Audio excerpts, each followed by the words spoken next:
for parents is what's the right age for kids to start dating? Ooh. According to the American Academy of Pediatrics, on average, kids begin group dating at 12 and a half for girls and 13 and a half for boys. 12 and 13, people, I am blown. I'm telling you. That is, I can't get my mind around it. That is the age of my daughter, and I'm Not like, happening. Not happening. Not happening. Not Dr. Marion, not unless she wants Godmama Angela at that date like this. Y'all having a good time?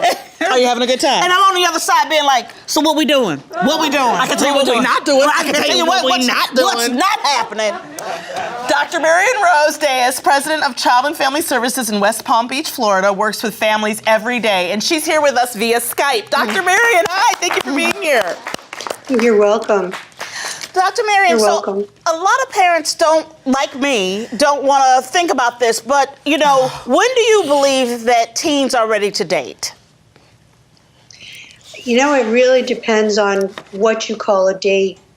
I think that you were mentioning 12 and 13-year-olds. I think sometimes some parents will let them go to a movie as a group activity. Right. I think that children who are 12 or 13 don't really perhaps understand what a date actually means. Mm-hmm. Yes. Yeah. So no weekends in Vegas at 12. No weekends in Vegas, no. Okay. Yeah. No.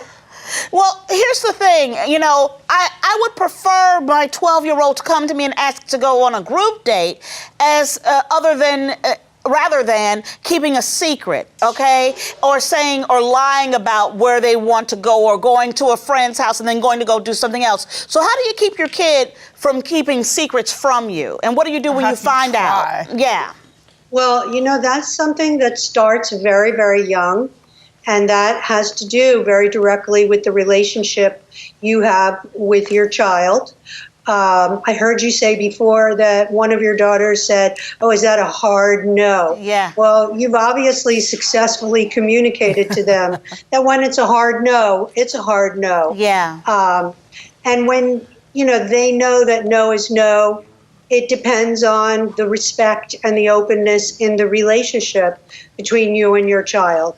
Mm-hmm. That's right. So how do you approach the whole concept of having sleepovers with kids of different genders and on all that? I don't believe that that is good for children. Yeah. Children only have so much self-control, and putting them in situations where you ask them to have more self-control than they're able to developmentally, I don't think is healthy for them. I love the way you put that. Yeah. Thank you so much, Dr. Yeah. Marion. Thank you for being so much. here. Thank you, thank you, thank you. Well, we wanted to know, how did you have the talk about the birds and the bees with your child? And our neighbors had this to say about it. Take a look. I was probably about 8 or 9 when my stepmother decided to start telling me how I needed to use protection and be careful.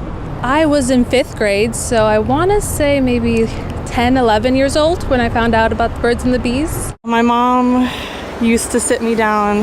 Like, my mom has literally no boundaries, so she loves talking about everything. So I think I learned about the birds and the bees when I was like 6, maybe. She's crazy. I love her though. Wow, that's, yeah, my mother sat me and my friend Shotzi down, and she was like, look, I'm not here to be the police of your areas, but let me tell you something. If you can't ask for it, then you're not ready to do it. Yep.